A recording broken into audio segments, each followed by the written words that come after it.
আমাদের রাজনৈতিক দলটা আমরা বরাবরই বলে আসছি, রাজনৈতিক জনগণ একত্রিত হয়েছে 3 তারিখে একটি দাবির পক্ষে।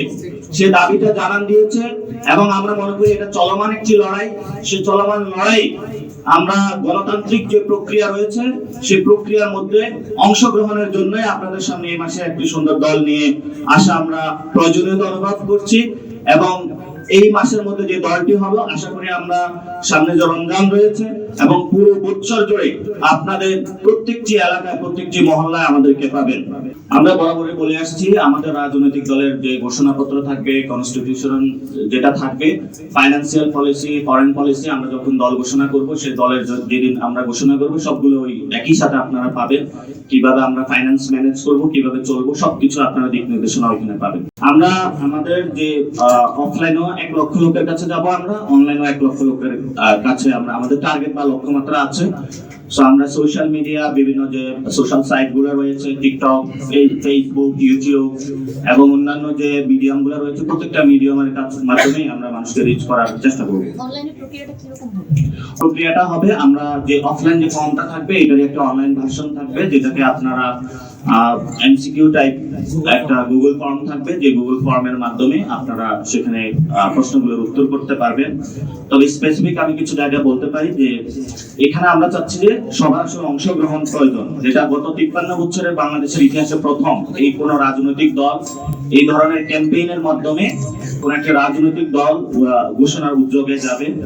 এবং আমরা সবার পরামর্শটা নিচ্ছি, কারণ সবাই আন্দোলনে এসেছিল। কোনো কিছু ব্যক্তি যদি এটা দল গঠন করে দেয়, আমরা মনে করি এই দলটা ওয়ার্ক করবে না।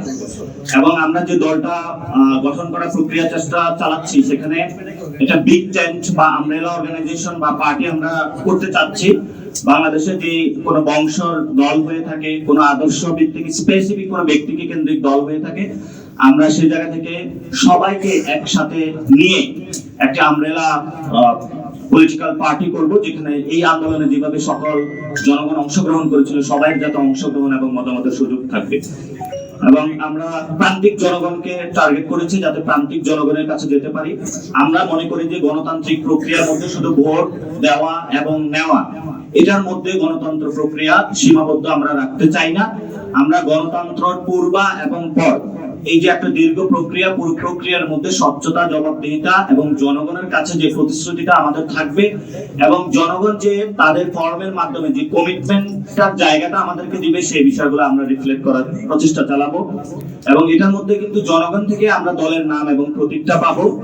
এবং এই 53 বছরের ইতিহাসে এরকম একটি ইউনিক উদ্যোগ কোন পলিটিক্যাল পার্টি বাংলাদেশে নেয়নি। এবং ভারতীয় মহাদেশের যে ইতিহাস রয়েছে, এখানেও একটি ইউনিক এই গঠন প্রক্রিয়া আপনারা ইতিহাস স্টাডি করলে পাবেন। এবং আমরা এখানে রিক্সা চালক, শহীদ ফ্যামিলি, যারা গণ অভ্যুত্থানে অনেক বেশি অংশগ্রহণ করেছিল, প্রত্যেকটা সেকশন, আমাদের ধর্মীয় উপাসনালয় থেকে শুরু করে প্রত্যেকটা সেকশন আমরা ইনশাআল্লাহ কভার করব, যে কভারের মধ্য দিয়ে আমরা প্রত্যেকটার মতামত নিব এবং প্রত্যেকটার মতামতগুলো আমাদের সেই ভবিষ্যৎ যে রূপরেখা আছে, কনস্টিটিউশন রয়েছে, আমাদের যে ইশতেহার রয়েছে, দলের যে কর্মসূচি থাকবে, প্রত্যেকটা ক্ষেত্রে এই মানুষের মতামতগুলো রিফ্লেকশন থাকবে। ফেব্রুয়ারিতে এই ছাত্রদের নেতৃত্বে যে দলটি হবে, বৈষম্য বিরোধী ছাত্র আন্দোলন এবং জাতীয় নাগরিক কমিটির উদ্যোগে, এই দলটি হলো আপনার এই মাসের মধ্যে আসবে। এবং আমরা বরাবরই বলে থাকি যে বৈষম্য বিরোধী এবং জাতীয় নাগরিক কমিটির যে অংশটা রয়েছে এবং বিশাল অংশ এখনো যারা রাজনীতি সচেতন হয়েছে, যারা এখনো ক্লাসরুমে আছে, বিভিন্ন জায়গায় আছে, তাদেরকেও কিভাবে অংশগ্রহণ করা যায়, এটাও ক্যাম্পেইনের একটা উদ্দেশ্য। সো আপনারা যারা সাংবাদিক বৃন্দ রয়েছেন, আপনারা জাতির বিবেক এবং একটি দর্পণ এবং মিডিয়া, আপনার জাতির সাথে কথা বলার আপনার একটা মিডিয়া, আমাদের যে ক্যাম্পেইনটি রয়েছে আপনার চোখে নতুন বাংলাদেশ, এই ক্যাম্পেইনটি একটু প্রচার করবেন। আপনাদের একটু রিকোয়েস্ট থাকবে এবং আপনারা পিআরটা আমাদেরকে দিবেন, কারণ এটা আমরা সবাই মিলে যেহেতু গণঅভ্যুত্থানে অংশগ্রহণ করেছিলাম, যাতে সর্বোচ্চ লেভেলে আমরা জনগণের মতামতটা নিয়ে আসতে পারি। আমরা নতুন যে রাজনৈতিক দলটা হবে, এই রাজনৈতিক দলটা ফুলি নিউ ইনিশিয়েটিভ। ফলত এই জায়গা থেকে উনি উপদেষ্টারা হোক অথবা সরকারি যে কোনো কর্মচারী কোনো প্রশাসনিক কাজে, যেটা হলো বাংলাদেশের রুলস এন্ড রেগুলেশন রয়েছে, সেই প্রক্রিয়া যদি কেউ ফলো না করে, সে দলে অংশগ্রহণের কোনো সুযোগ পাবে না। ফলত আমাদের যে এক্সিস্টিং যে সিস্টেম রয়েছে বা রুলস রেগুলেশন, উপদেষ্টা হোক বা অন্য কোনো সরকারি বড় কর্মচারী হোক অথবা অন্য কোনো ফরেন অ্যাম্বাসেডর হোক, যেই থাকুক না কেন, তারা সেই প্রক্রিয়াটা মেনেই তারপর দলে অংশগ্রহণ করতে হবে। তো আমরা যে প্রক্রিয়াটা এগোচ্ছি সেখানে আসলে উপদেষ্টা থেকে দলে অংশগ্রহণের সুযোগ থাকবে না। যদি দলে অংশগ্রহণ করতে হয় অবশ্যই উপদেষ্টার পদটা তাকে ছাড়তে হবে। আচ্ছা, আজকে আমরা যে ইভেন্টটা নিয়ে কথা বলতেছি এটাতে আমরা একটু থাকলে ভালো হয় আমাদের জন্য।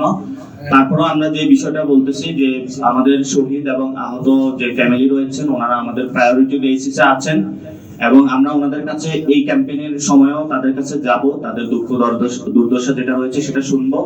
তবে আমরা বরাবরই বলে থাকি বাংলাদেশের হেলথ সেক্টরের প্রবলেমের কারণে এই প্রবলেমগুলো হচ্ছে। গত 53 বছরে আমাদের হেলথ এডুকেশন কোনো সেক্টরই ওইভাবে দাঁড়ায়নি। ফলত যখন সামগ্রিকভাবে অনেক মানুষ আহত হয়েছে এবং তাদের ফ্যামিলিগুলো ভালনারেবল হয়েছে, আমাদের মেন্টাল হেলথ থেকে শুরু করে বাংলাদেশে যে এক্সিস্টিং হেলথ পলিসি রয়েছে, আমরা আপনারা জানেন জাতীয় নাগরিক কমিটির উদ্যোগে গতকাল মিনিস্ট্রিতে একটা সংস্কার প্রতিবেদন জমা দেওয়া হয়েছে যাতে এই সংস্কারগুলো সরকার এগোতে পারে এবং আমরা আশা করি ওইটা যদি মানা হয় অথবা ওই প্রক্রিয়াগুলো, তাহলে বাংলাদেশ হেলথ সেক্টর একটি ভালো পর্যায়ে যাবে এবং আহত শহীদ ফ্যামিলিগুলো তাদের ভালনারেবিলিটির জায়গা থেকে নতুন একটা পর্যায়ে সবাই যাবে বলে আশা করি। এবং জুলাই স্মৃতি ফাউন্ডেশনের কাজগুলো নিয়ে জুলাই স্মৃতি ফাউন্ডেশনের যারা চিফ এক্সিকিউটিভ রয়েছেন এবং উপদেষ্টা যারা রয়েছেন তারাই ভালো বলতে পারবেন। তবে আমরা সেই প্রতিষ্ঠানকে আমাদের জায়গা থেকে বলবো, আপনারা যে উদ্যোগগুলো নিয়েছেন, জাতি আপনাদেরকে দায়িত্ব দিয়েছে, আপনারা আপনাদের জায়গা থেকে দায়িত্ব পালনে যদি ব্যর্থ হন সেটা জাতির কাছে আপনাদের জবাবদিহিতার পর্যায়ে আসতে হবে এবং আপনারা দ্রুত রূপে আপনাদের জনগণের কাছে যান, তাদের আশা আকাঙ্ক্ষা এবং তাদের যে সমস্যাগুলো আছে সেগুলো চিহ্নিত করুন এবং সেগুলো সমাধান করুন।